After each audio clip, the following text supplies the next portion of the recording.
Hello everyone, my name is Nick Infernus, and welcome back to another Transformers List video. So, today is the 1-year anniversary of Rise of the Beasts releasing in theaters, which is something I completely forgot about until literally today, so in honor of that, and also so I can finally get one of these two videos out, let's rank all of the Studio Series figures that were released for the movie. And I am aware that there is an Ape Link that is rumored to be released next year. Obviously, I'm probably not going to get that, so we can just get this video done and over with. And yes, the Age of Extinction and Last Night review is coming. I just need to work up the motivation to record that one for you guys. So we've got 16 figures here, but only 14 numbered slots, and that's for two reasons.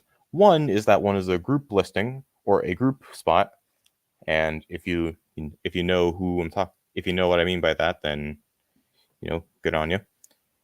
But the other reason is because this first figure we're going to talk about I was going to say barely qualifies for the list, but it doesn't qualify for the list at all because calling it a Transformer is a major stretch. So let's start by talking about Noah. Great character, and I'm glad this figure exists, but it doesn't qualify for the list at all because this isn't a Transformer. This is an action figure with a jetpack that turns into a plane. Now, as a little figure, it poses pretty good, and it looks pretty good for what it is. It does have the general shape that Noah did in the movie. Obviously, a lot of off details because I'm pretty sure all of these figures are based on concept art, so I am going to be going a little easy on them when it comes to accuracy. But yeah, I'm glad that this little figure of Noah exists, but it probably should have been packed in with Optimus instead of, released as its own thing, because I can't call this a Transformer, and therefore it can't qualify for the list. So as for the actual list, at number 14 at the very bottom is Deluxe Class Pablo, or Wheeljack, depending on what you want to call this character. Either way, this is probably one of the least enjoyable experiences I've had in a while with a Transformers figure. The robot mode and alt mode both look great. They both look very accurate to the movie, despite some off details like the wing doors being inverted. Posing is mostly fine, but the legs don't really like to work with you, and this has quite possibly the worst case of hot rod shoulders I've ever seen.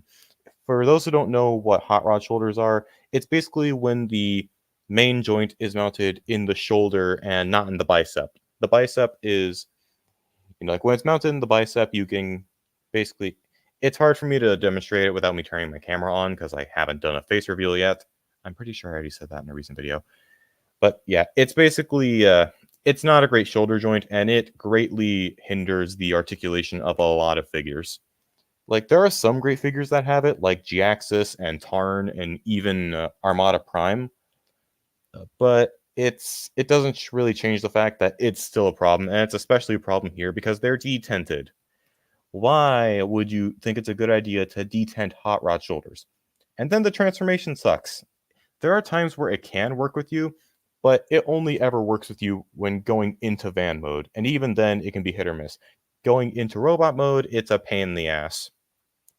So while the modes look fine, the overall playability of this figure is very low, and that's what puts it at the bottom. It's a good display piece to be part of your Rise of the Beast display, but it's not a fun figure to mess with.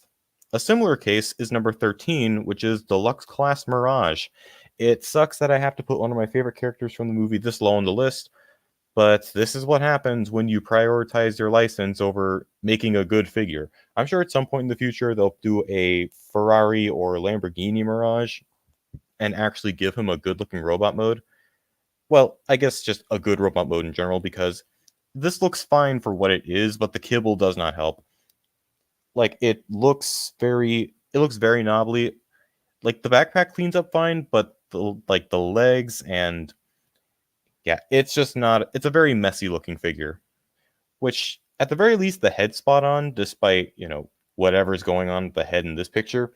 The head crest is actually blue in real life, but for some reason it's silver here. Not sure why that is. The posability is unfortunately not the greatest either. His arms are very average. You can do a lot with them, but for the most part, they're pretty average. The legs have pretty good range with the hips, but not so much with the knees. Very mobile feet, though, I will add. But overall, the kibble does make it a bit hard to pose.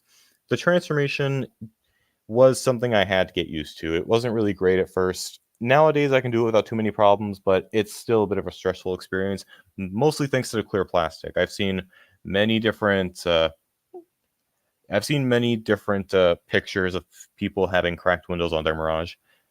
But at the very least, and this is what puts it over Wheeljack, this is the only figure to nail one of its aspects, and it nails the Porsche mode.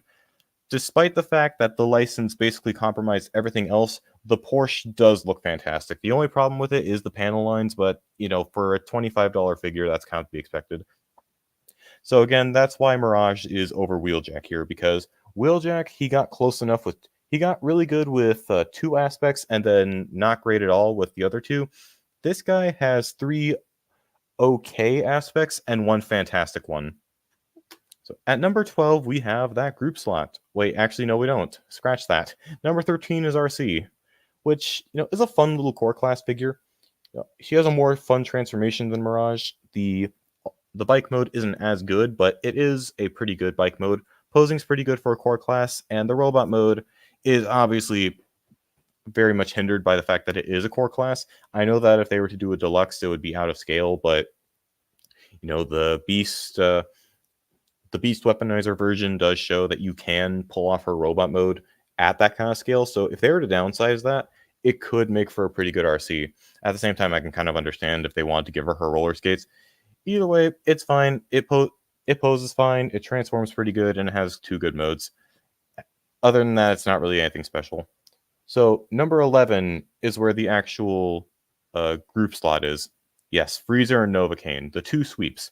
So these guys have pretty fantastic robot modes, all things considered. Like, this is probably one of the more accurate robot modes of these figures. And they pose pretty good for what they are. I mean, it's kind of hard to say whether or not they pose the greatest with those legs, but, you can still get some decent poses out of them. Transformations and alt modes, I mean, they're fine, but really, who's going to be transforming at either of these? So, they're nice little companion pieces for Scourge. Excuse me.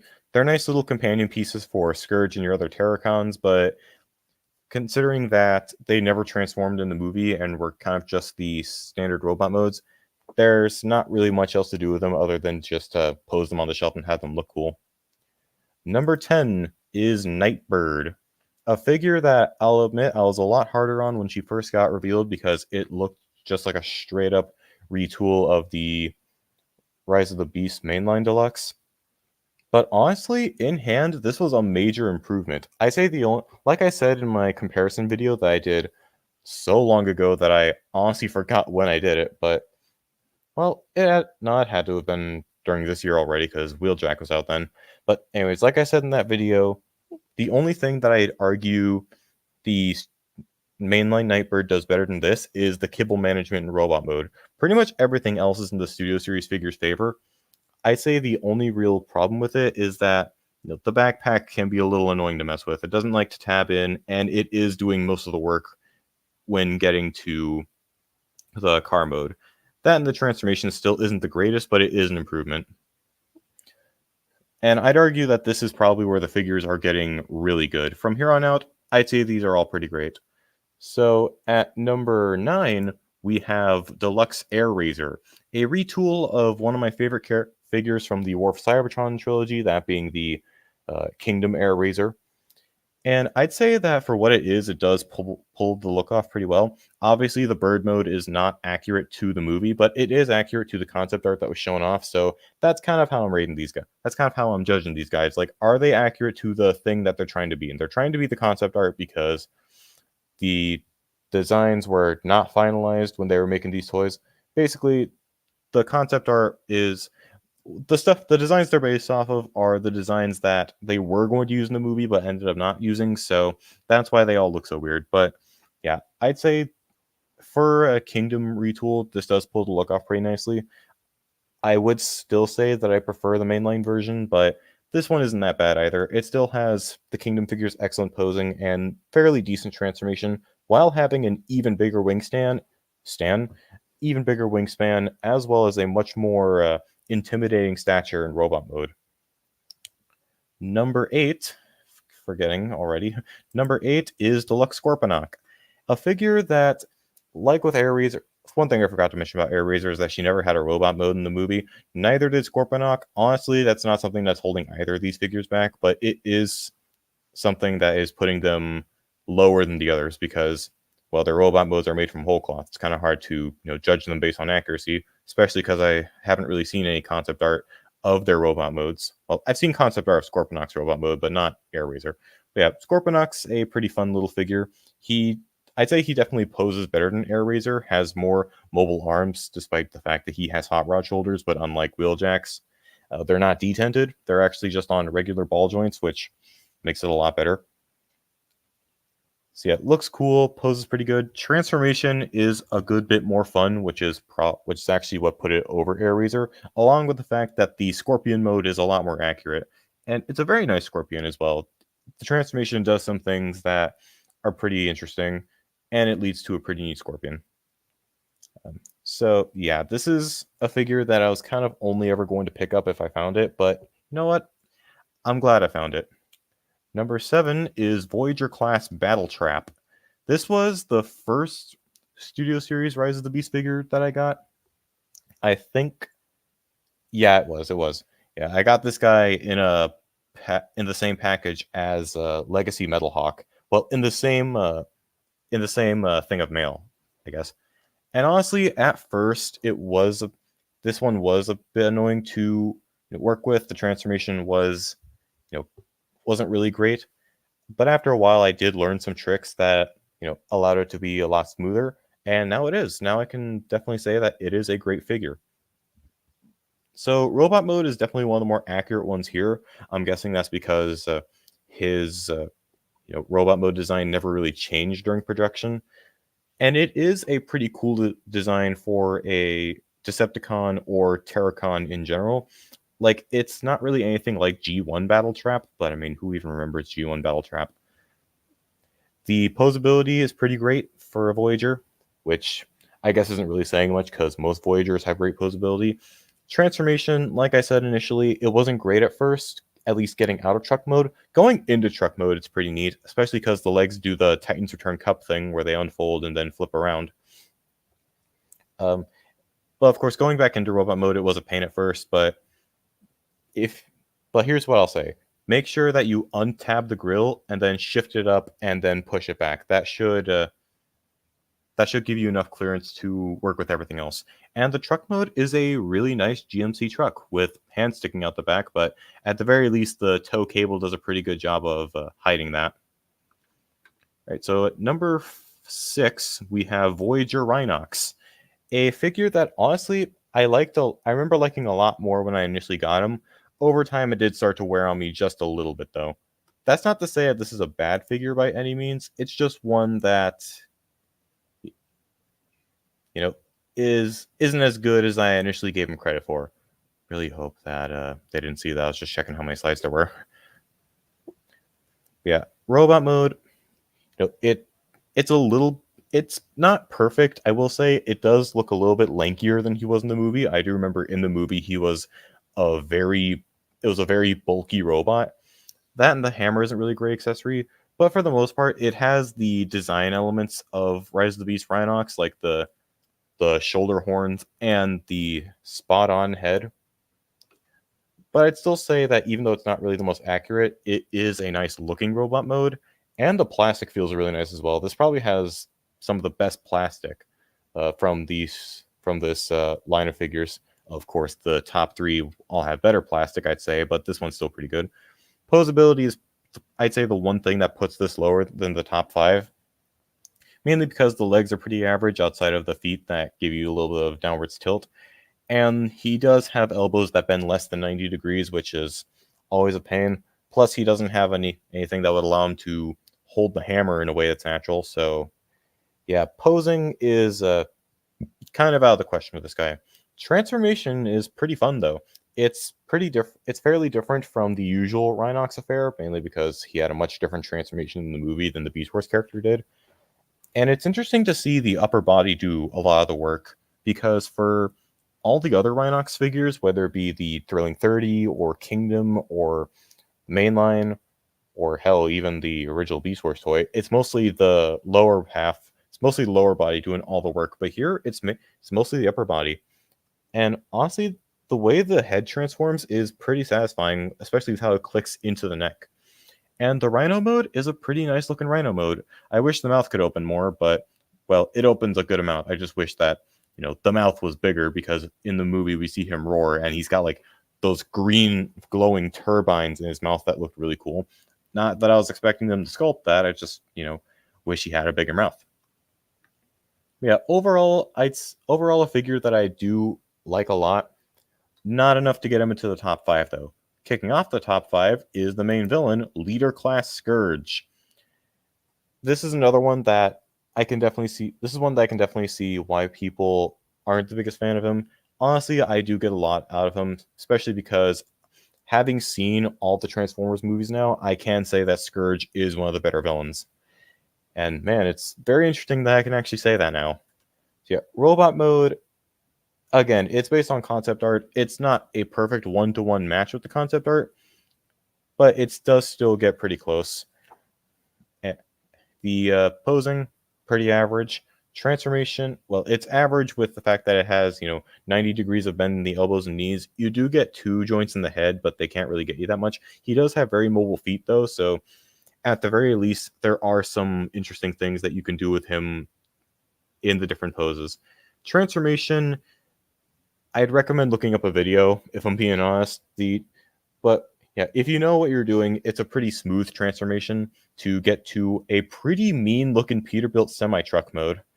I mean, yeah, it does have the hand sticking out the back, but given how this well, I guess I shouldn't really give any excuses for that. The hand sticking out the back, that's really the only problem I have with the truck, outside of the front nose being a bit gappy. But it's still a very scary-looking truck, especially with its orange windows. Also, I just love the Mad Max aesthetics that Scourge's truck mode had in the movie, even if I'm, not really that big of a Mad Max fan. Nothing against this franchise, I just never got into it. Yeah. I will say the only other thing that I'm not really a huge fan of is the price on this guy. I try not to harp on that, but this is probably one of the only leader class figures that I've gotten recently that didn't really do a great job of living up to that price point. This probably would have been a good place to put Noah instead of Optimus, because Optimus actually lives up to his price. Speaking of which, number 4 is Optimus, the Buzzworthy Bumblebee exclusive. I have no idea why you would think that's a good idea, but at least they're re-releasing him next year, from what the listings say. And I'll be honest, the only thing that I'd say this guy does below average is the truck mode, and even then I'd still say the truck mode's pretty average. The truck has a pretty messy bed, the cab looks fine, everything else about this is pretty great. Robot mode looks pretty excellent and pretty spot on to the movie.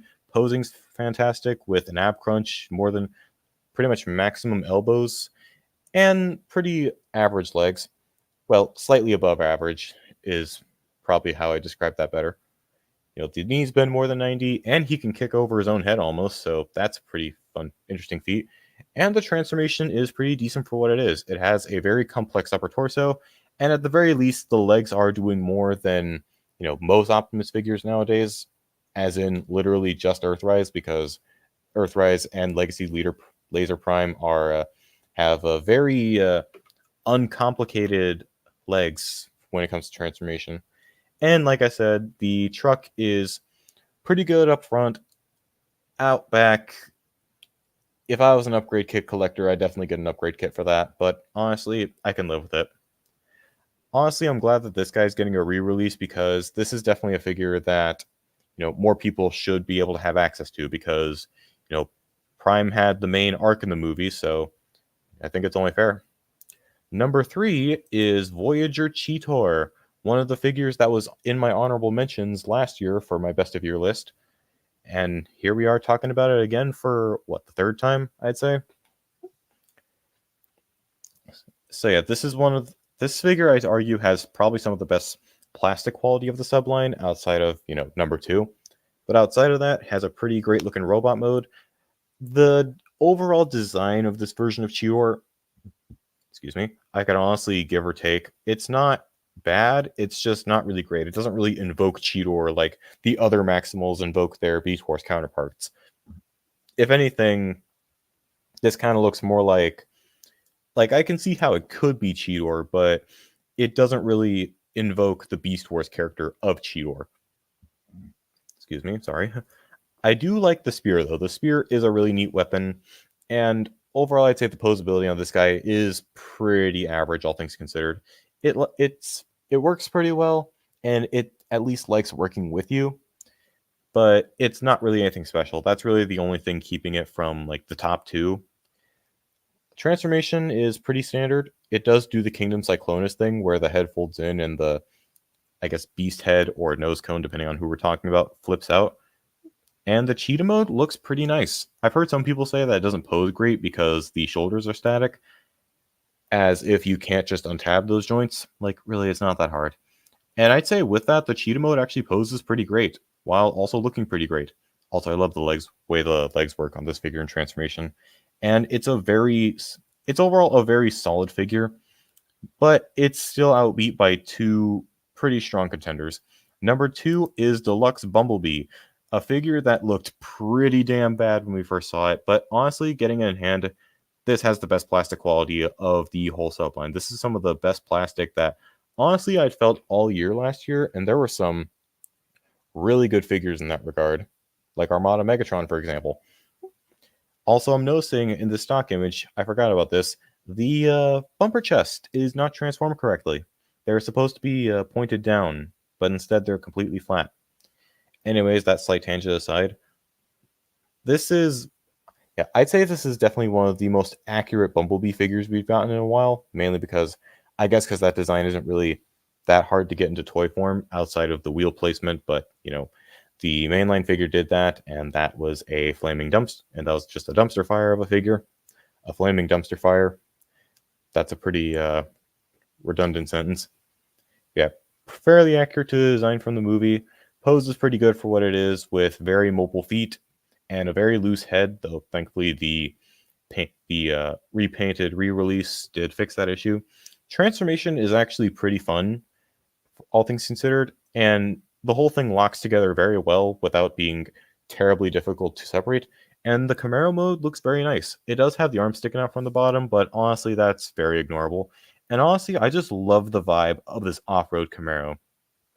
So overall, a fantastic figure, and definitely one of Bumblebee's best in recent years. But someone had to take number 1, and that number 1 is Leader Class Optimus Primal, which honestly, probably should have seen that coming, given that he was, number 4 in my best of year list last year. Yeah, and honestly, he has not lost any of his luster. This is an absolutely fantastic figure, and honestly, I'd say warrants the price point more than Scourge does. This guy does a lot more, I'd argue. He has a lot more parts, he's a lot heftier, and in general, just a lot more accurate to the movie. I'm guessing because the concept art, again, wasn't that far off.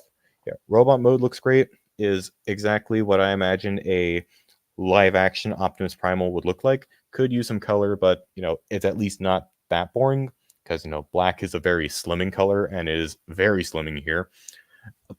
A trend I'm noticing with a lot of these figures is that the posing is pretty average. He has a pretty average upper body, but the lower body is definitely above average. He has more than 90-degree knees, and his feet are very mobile. That's another trend I'm noticing just now.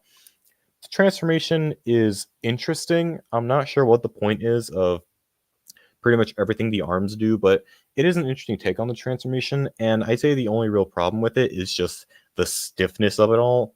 It can be a bit hard to move things sometimes because of how tight the joints are, but the gorilla mode is pretty great as well, despite the kibble of the hind legs. Yeah, this figure in general is just the complete package. And the neat thing is that they actually re-released it with the new open box that I am not a fan of, but you know what, Hasbro, you do you. So yeah, this one's still on store shelves, so by all means, go ahead and pick it up. But anyways, guys, that's going to be my ranking for the Studio Series Rise of the Beast figures for Rise of the Beast's 1-year anniversary. If you enjoyed, feel free to leave a like and subscribe for more fun content. That double review for the Cade Yeager movies is coming again.